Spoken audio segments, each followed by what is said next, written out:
Okay. Right, so it is 7:30, and the Board of Health meeting is called to order.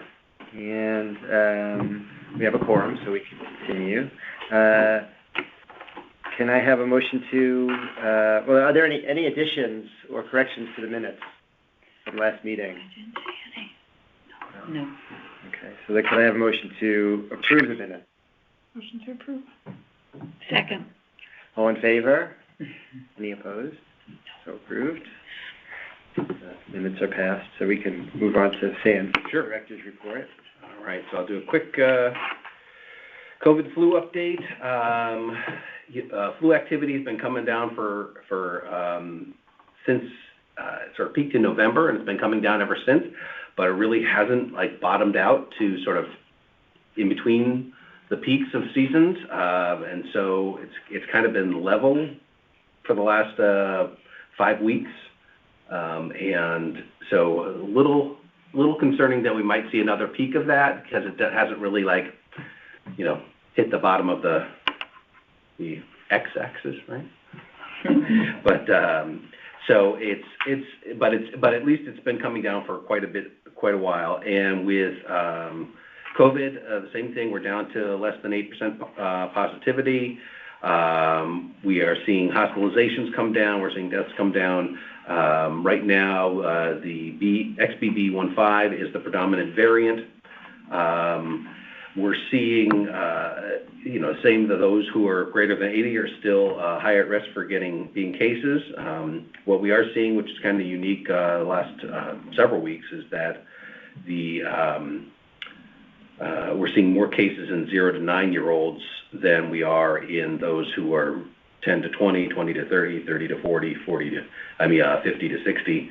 So they're higher than those groups. So it's probably related to the vaccination rate. I mean, it's still, as you are probably seeing in your healthcare facilities, it's still around, it's still happening, and that group tends to be the lowest vaccinated. Fairfield County, we have 68 people hospitalized. That's down 41 cases from before, and then our overall hospital census is around 340 right now for the state, which is a big decrease. So that's our COVID and flu activity. RSV is really almost non-existent now, which is a good thing. This month, the Medical Reserve Corps the coordinators and I had a meeting with the Region 1 federal coordinator in what's called our technical assistance call, and it's just an annual call we have where they go over certain parameters for the MRC and discuss sort of what we're doing currently, and being that we currently have the RISE grant from them, they review some of the grant criteria, and so just a good favorable meeting, good review. We did, in terms of overall health department budget, we did present our initial budget to the First Select Woman and the board and the finance department, and they had a number of questions, and so we are meeting again tomorrow to have a second meeting with the First Select Woman's office and the finance department to sort of finalize our requests.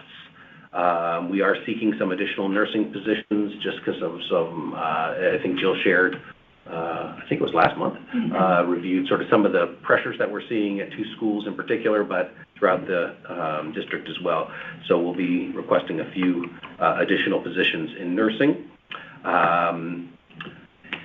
The process will start next week for the Board of Selectmen. Will have their initial budget meetings where they review the budget and then approve the budget, and then we'll start that process of going to the Board of Finance where they'll have several meetings, and then the RTM, at which this process will end in early May.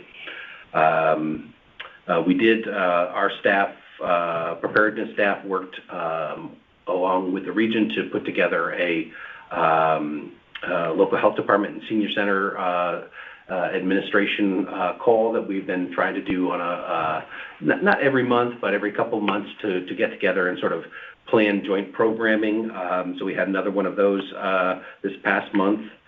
In addition, our preparedness staff worked on putting together a bit of a mental health symposium in the evening.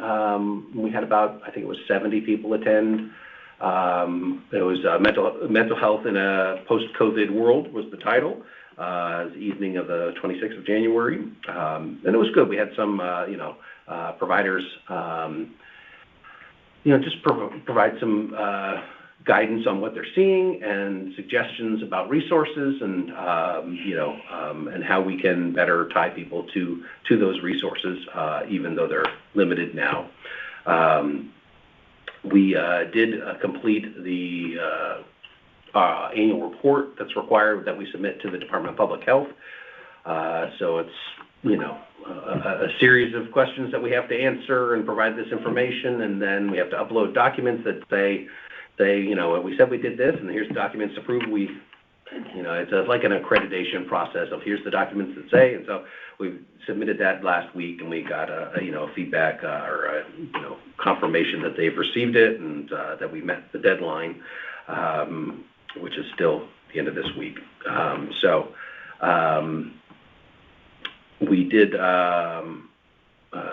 last week had our semi-annual, what they call the Fairfield Beach stakeholders meeting. We have this a few times a year where we get together with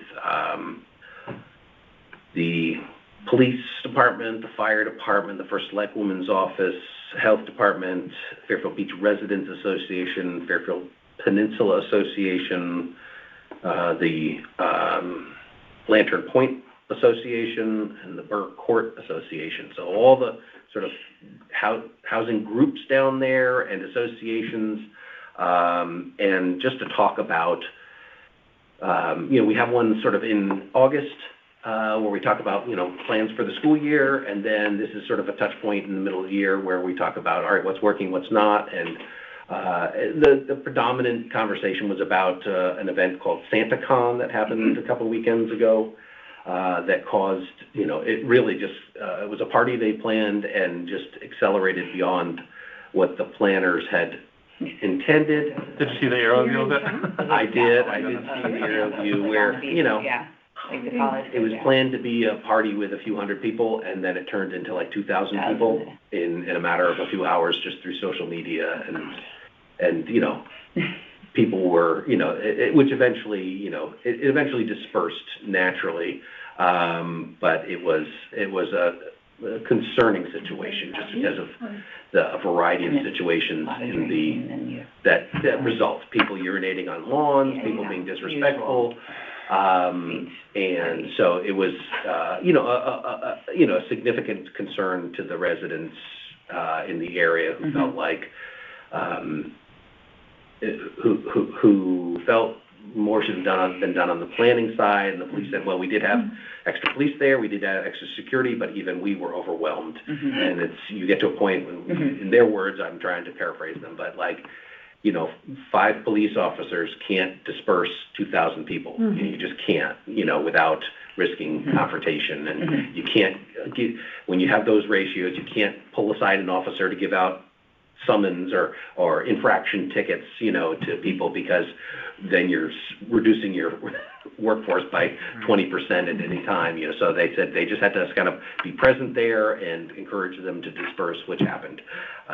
But that was the majority of the meeting, was talking about that event and sort of how we can do things better as a town and as a university, and then going forward in the future. They've already agreed next year to have it be similar to like Clam Jam, where it's a university-sponsored event in a defined area with, they've even worked with Uber so that they can have defined pickup locations. So when someone says, hey, I want to go to SantaCon, it Uber programs that you go to the Penfield overflow lots, and that's where the Ubers will pick up and drop off and not go other places, and so because those were creating traffic jams, and people couldn't find people. So it was a fairly significant event for those down in the beach area. Were there any sorry to interrupt, were there any representatives from the university at the meeting? Oh, sure, yeah. Fairfield U has the dean of students is there, the assistant dean of students, and Karen is now a VP, a vice president at the university, right? Karen Donahue, I believe, is a VP now at the university. So yeah, they have a significant presence at the meeting, and they're always present at the meeting, and, and they work, they have several, pamphlets and meetings and, beach guidance documents, and they, over the course of the time that students are there, they, try to build into them that you have to be a good neighbor, you have to be a good, responsible civic person, and the students do great things down there. They do cleanups on a regular basis. They do a bunch of things, but that, and even a lot of the residents understand, like, I don't mind them having parties. It's the parties that are at 2 a.m. and the loud noises and the cars going really fast up and down the street, that are the concern.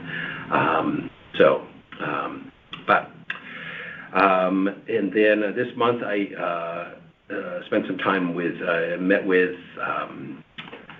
a group of neighbors related to a zoning change request for a dog. It's a pet care facility on the post road that's a veterinary, a boarding, a dog daycare, and this facility going in, and the neighbors were concerned about the impact on their neighborhood, particularly with the barking, with the outdoor dog runs, and so they asked me to meet with them to talk about essentially it's a nuisance condition, and asked me if I'd be willing to submit something to the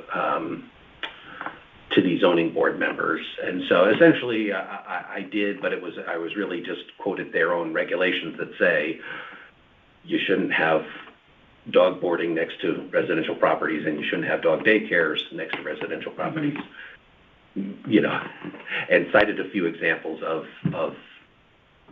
or an example of the one in New Haven that's has been in court and all sorts of problems, and they've tried putting sound baffles up, and it still is violating the sound ordinances for New Haven, and it's like creating all sorts of problems. So just, basically I cited to them their own regulations, and that I can't see why you would consider changing this, given you already put laws in place to prevent this. And that's why, because of the barking. It's really nothing else. And state law clearly says barking is a nuisance.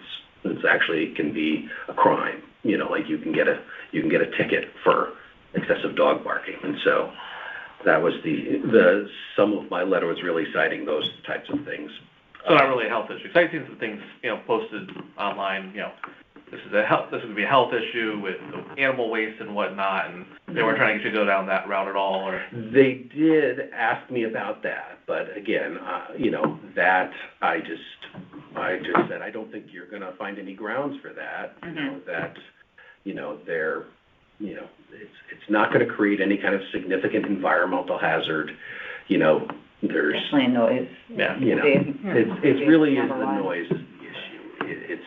It's not going to create any other types of issues really there, as long as they do everything appropriately, and there's always room for them to do things poorly, but if they follow the, industry guidance about handling waste and things like that, they should be fine. It's really the barking is the issue.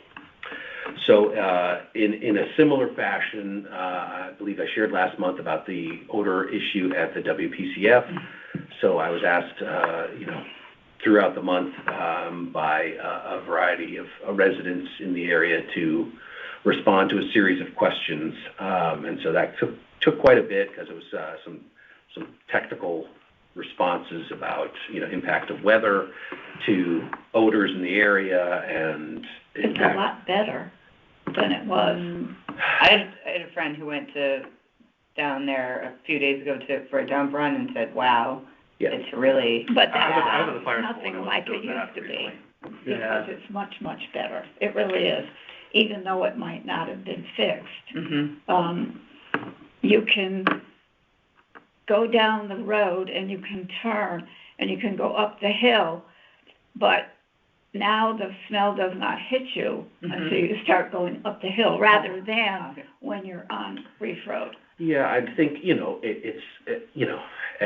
as indicated in my reply, the weather has a lot to do with it, and just simply what direction the wind is blowing. True. And if there's cloud cover, and if it's cooler, and the air is moister, it has all these impacts on sort of keeping things settled down, and if you get a stronger wind and a sunny day, it's going to disperse it much more. It's going to mix it with other air, and then so a lengthy kind of reply, kind of explaining that, as well as having conversations with the staff at the WPCF to understand their experience with the odor, and they said no, it's here every day, every single day. It's the same odor, it's the same strength. It really just depends on if the wind is blowing it into your face or not, whether you are really offended by it. But it's still very strong. The neighbors in the area will tell you, and nobody's denying that it's a very strong offensive odor. It's just when it hits you, it's really powerful. And so they are working to get that repaired as soon as they can. They're still saying that late May is the earliest when they think the repairs will be made. They have, there was questions about the odor control products that they're using and the toxicity of those. So we researched those and had the SDS sheets reviewed with DPH and the application methods.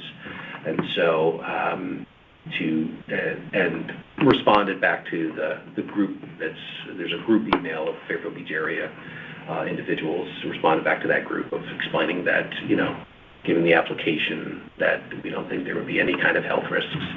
One of them, the one that goes actually directly into the sludge, it's injected into a pipe, it's not sprayed in the atmosphere, is non-volatile, so it doesn't give off any emissions.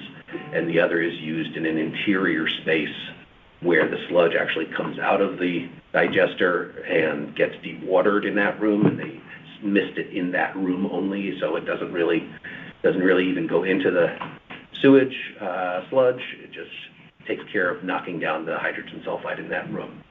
And so there was a few more technical questions, so I spent a fair amount of time this month responding to those for both out from the health department and a few questions that the first select woman's office got.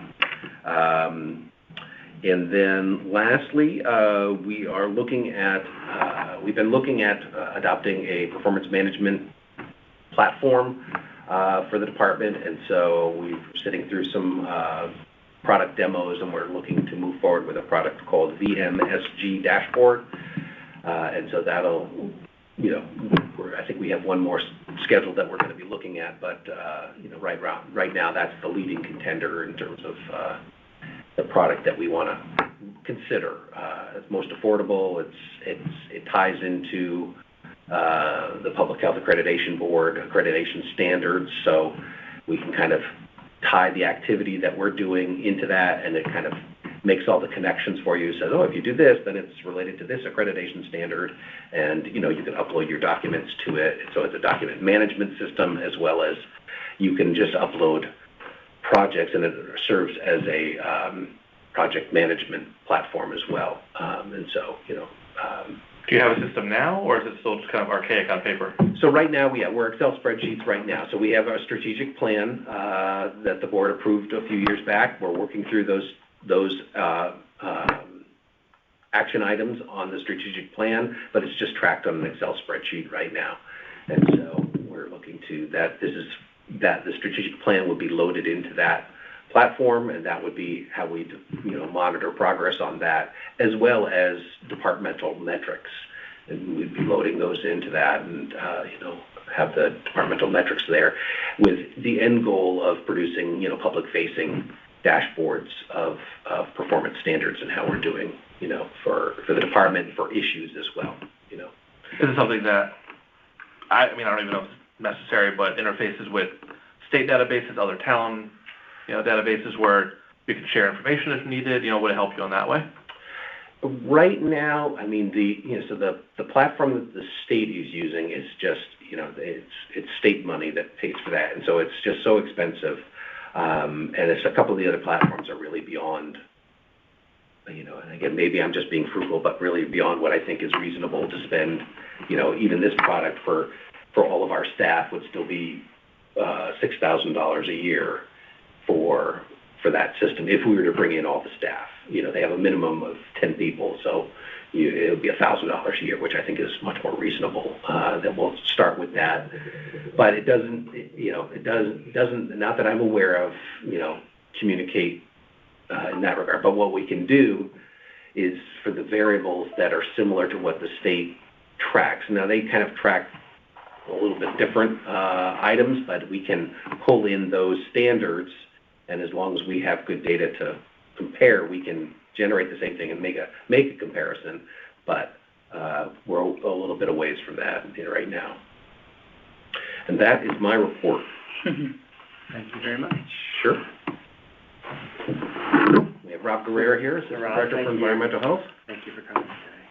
Welcome. So the report for the environmental program. Currently, we have 2 additional staff that are going through the environmental health training program at Southern. They don't go to Southern anymore. It's all done virtually. It's Kim in our office and also Santina. I think you guys met Santina. So they're going through the whole entire process. They're doing the food protection program, the sewage disposal program, and they're also doing general topics. Santina's a little bit further ahead of Kim, that she's already done all her prerequisites for the FDA courses that are all online, and she started you have to do a process of 25 inspections with the sanitarians and myself, which Melissa and I have been taking her out on, and then she'll progress forward into the FIDO program, and hopefully we'll get Kim to that point also. And the FIDO program is, they don't know that. The FIDO program is, so once when you do the 25, you can do it with a sanitarian or myself, the assistant director. The FIDO program was developed before the pandemic hit, that you would do a training of inspections with the state inspectors. And it's basically a shadow inspection with them. At that point, I believe it was 10 or 15, but that was 4 years ago. It used to be up to 15. 15. Yeah. And I was actually registered to do it at that point, but then once the pandemic hit, it stopped. We were fortunate enough that when we hired Melissa Sorcelli as our new sanitarian, she was a FIDO at another district. She was able to get into it. So she was also able to train Debrino with the FIDO inspections. The state program is 25 initial inspections, then 10 with the FIDO. Currently, the state is supposed to come down beyond that and do another 10 inspections with the new sanitarian. We've had Debrino on that list for several months. They keep pushing us back, but they've worked with CADH and CHA. So we're looking at the FIDO is the food inspection training officer. So like the police have a field training officer that sort of standardizes the police officer to the policies.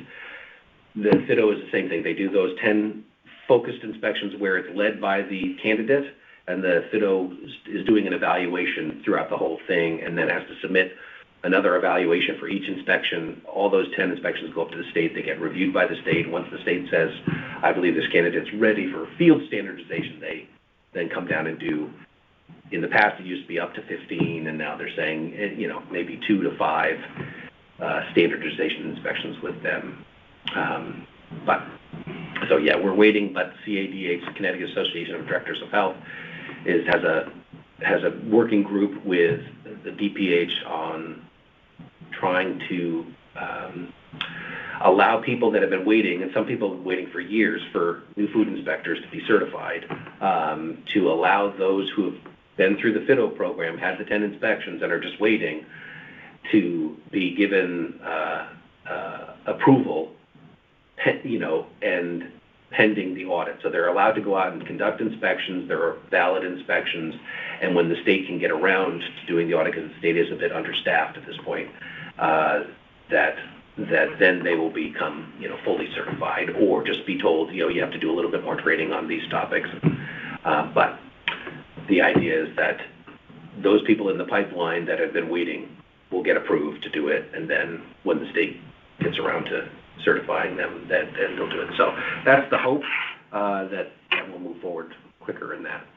How much do you find it's impacting your ability to meet your inspection requirements?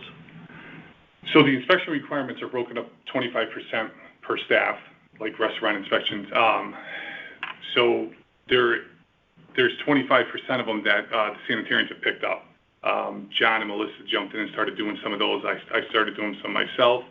but as every day changes, you could fall behind, and on times we have fallen behind. So when we do fall behind, we change tracks and really focus on the larger restaurants, the ones that really need the inspections quicker, so that we're keeping a more watchful eye on them.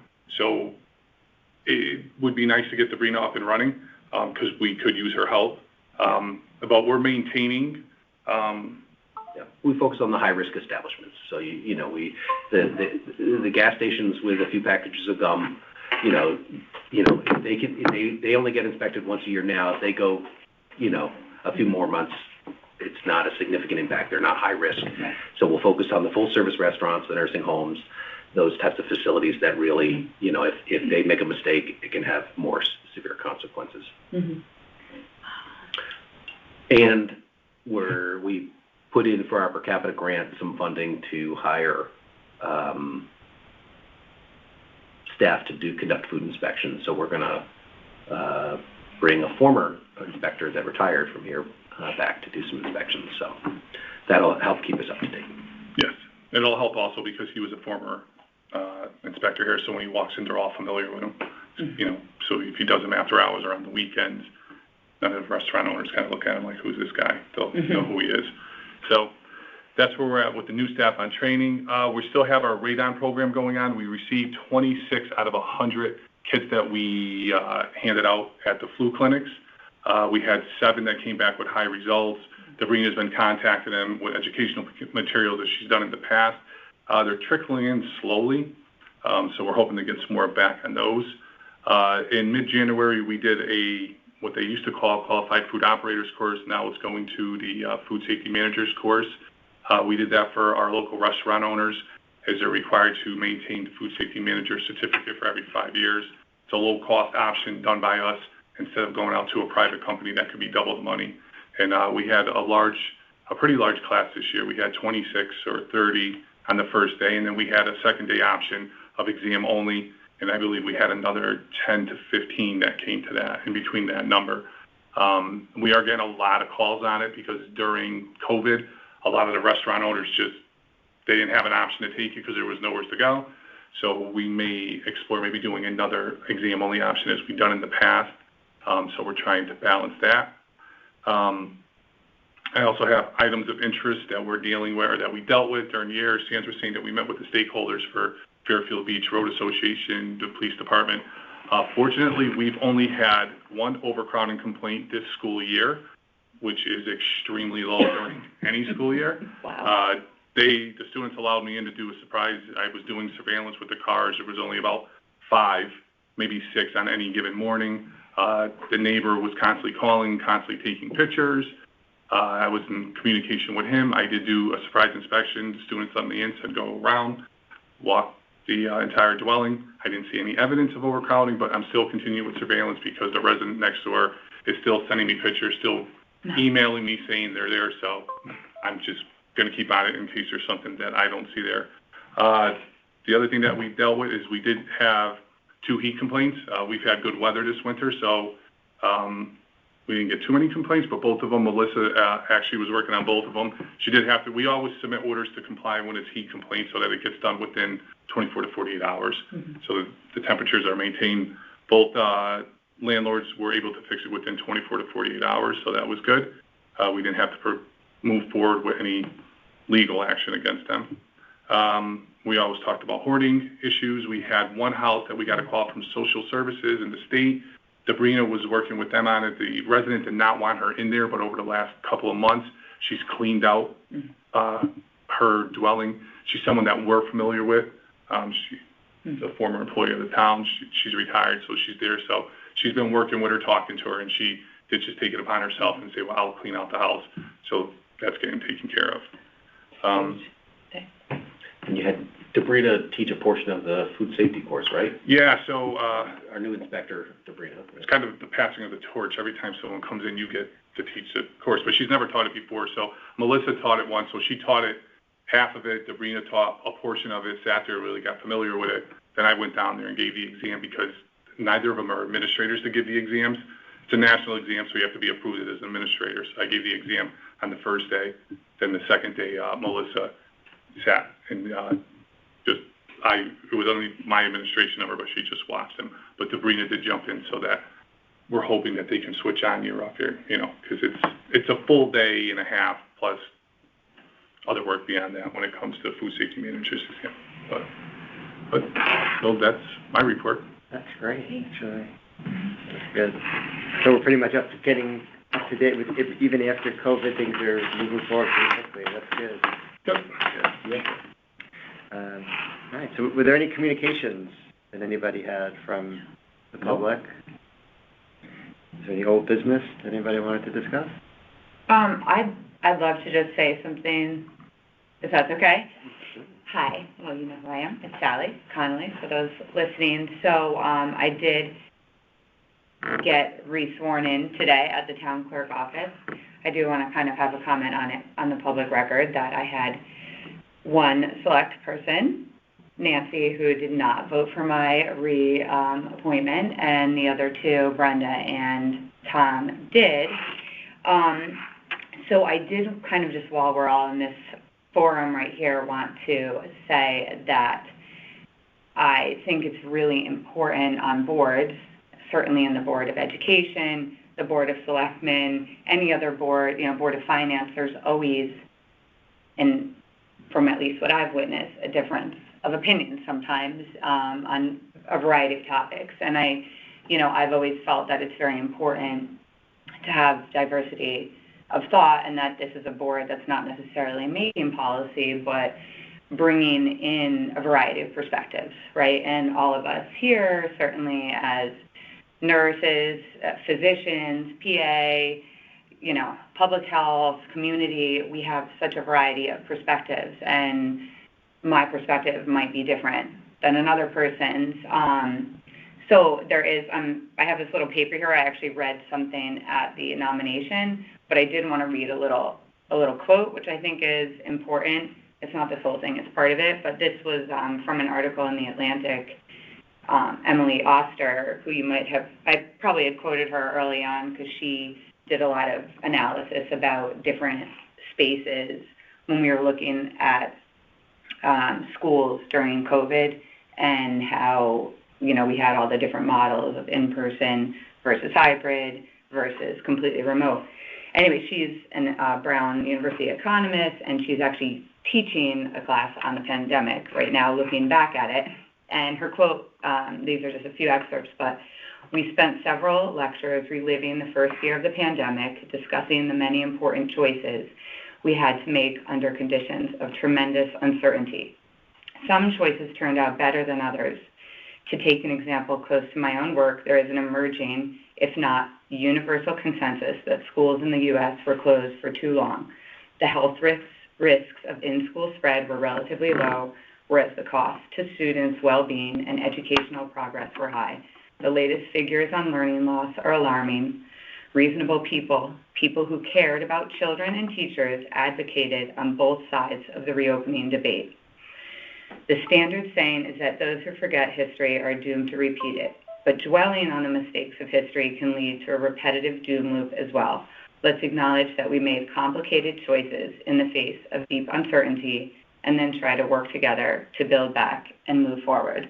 I thought that was just like a really excellent quote, because I do think all of us had different perspectives, and so just in, I guess saying in my defense, that might sound a little melodramatic, but just as someone who, a parent of four children in different levels of school, elementary, middle, and high school, when I look back and reflect at the things that I advocated for, certainly one of them was always opening schools sooner, and I think now we're seeing the school refusal, learning loss.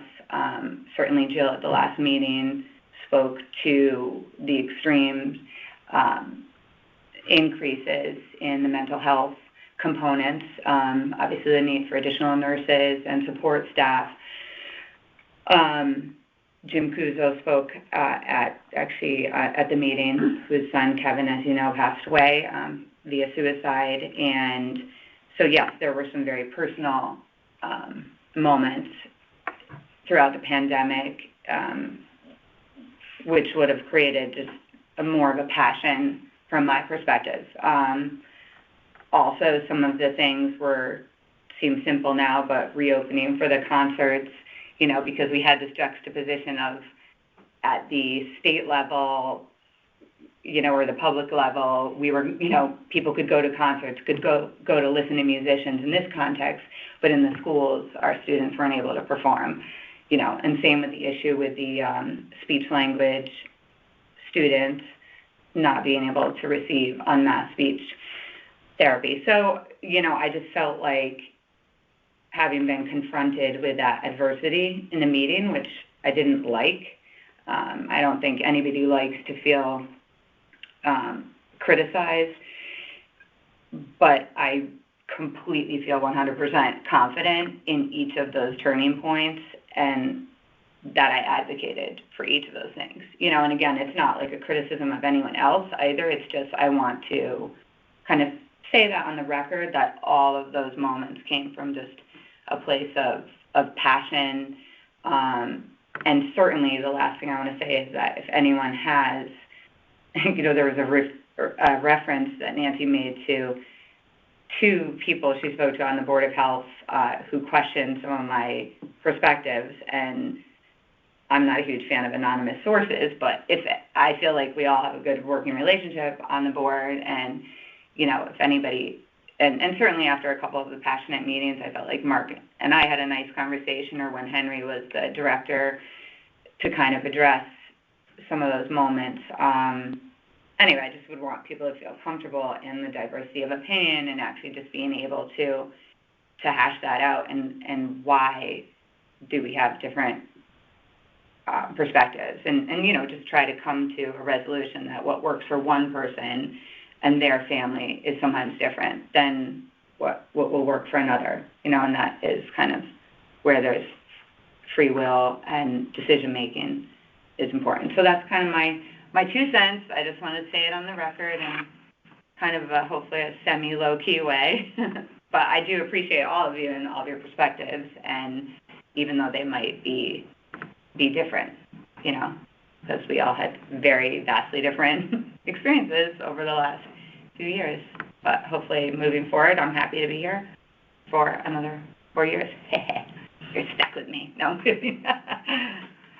Okie doke. Well, I would say to that is I think that we're all here for the same reason. Mm-hmm. We volunteer our time, and I think that we have an outstanding health department here. Mm-hmm. And I've known Sam long enough to know that he works very hard. Mm-hmm. And presents a lot of very useful information to us, and probably a million things that he doesn't have time to present here. Mm-hmm. But I think that from my standpoint, being here and looking over the last 3 years, I can't imagine more stress on any health department ever in the history of this country. Mm-hmm. And I think that as we were making decisions, I totally understand that people have different perspectives, mm-hmm. and that I agree with. I think mm-hmm. that it's good to talk about different perspectives. I think that, but ultimately the decisions we're here with. This is not a political issue. Mm-hmm. This is protecting the health of mm-hmm. the community of our town that we live in. Mm-hmm. And going forward, I think that we'll continue to do that. And I think that at the time, mm-hmm. I think decisions were made, and obviously it doesn't matter to rehash mm-hmm. the decisions. Well, that's why I liked that. So I think that's reasonable, but mm-hmm. I do think that in the situation that presented itself mm-hmm. starting in March of 2020, mm-hmm. I think in general, it could have been so much worse mm-hmm. if the decisions weren't made the way they were. We took a lot of the information from the real experts, mm-hmm. federally, state, from all the people who had the most knowledge. Again, there was so much uncertainty, mm-hmm. but I think that the bottom line of all this is that I think that the health departments throughout the country, some better than others, but in general, I think we are very fortunate that we had people who were here to work full time mm-hmm. to make sure that decisions were made thoughtfully and had consideration for everybody, especially the most vulnerable people in our population. And listen, there's so many aspects of it that'll be written probably in the next 50 years that we'll be studying this. But for right now, I think the most important thing is that we go forward together here in our little corner of the world to sort of continue to do what we can to protect that's what the mission of the health department and the Board of Health is, to protect our citizens and to do whatever we can do to prevent disease spread and to promote the health of the people in Fairfield. And so I think we're all kind of in this together. So I totally agree with what you're saying. And there may be differences of opinion. There always will be. Everybody has different aspects, different thoughts about how things should be done. But that doesn't mean that we can't work together and move forward. That's all I'll say.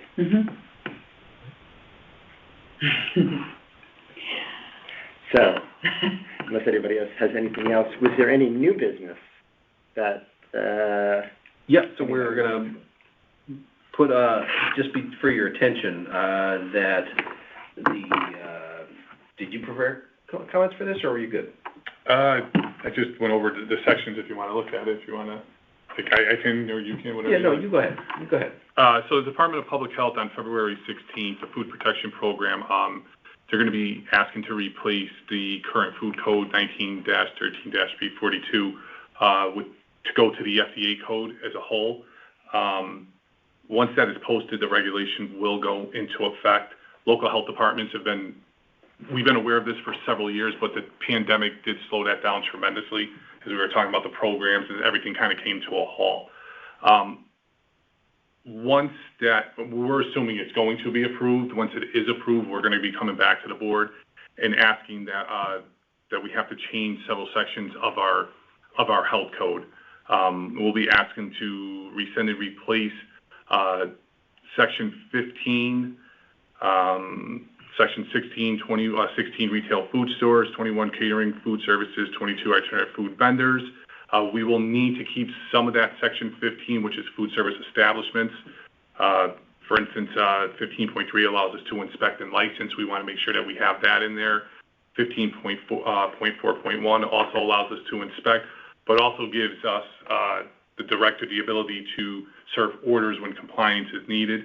So we're going to keep sections of 15 in there. 15.5 allows us to charge a fee for the license in our sliding fee schedule as it's currently proposed. There is a section in there that we're going to have to reword, because we do have a reinspection fee, which is based on a failure, which is below 80 or a 4-point demerit inspection. We're going to once the FDA code is approved, we're going to be going to the new FDA code inspection 4. There is no longer a score. So if you ever look at the Connecticut Post article, failures, you see a score, that's gone. It's compliance, non-compliance, need for a reinspection, so we'll have to adjust that. So that's just something that we want to put on your radar that we're going to be presenting to you, most likely next month. So next month, and so we're sort of working through, the state,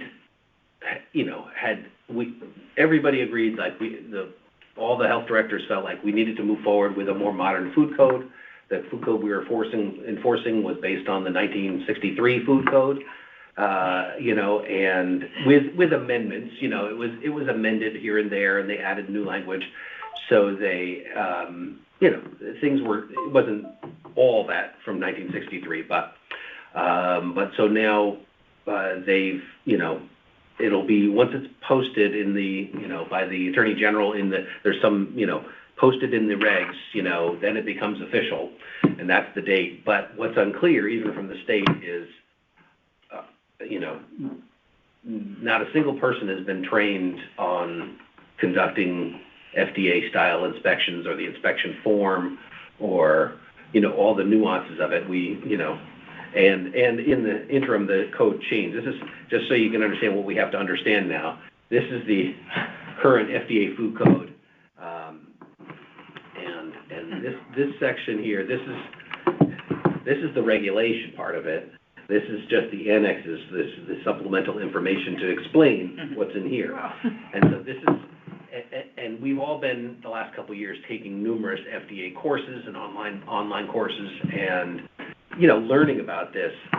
So it's not, the concepts are not all that different. It's everything in a different order, a whole new inspection form that has different criteria.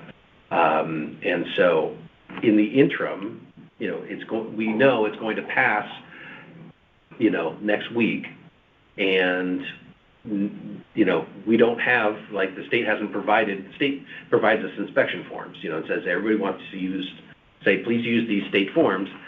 They haven't provided us any inspection forms, so we're not like, we can't just the next day start doing that. So we'll probably leave our code in place just so that we have some regulatory authority to continue to conduct inspections until the state clarifies this. So probably next month, but maybe it might be further down the road that we'll do what Rob had mentioned there, where we'll, you know, basically eliminate sections of our code and by reference just adopt this and just say, you know, along with the state, we're going to go with this.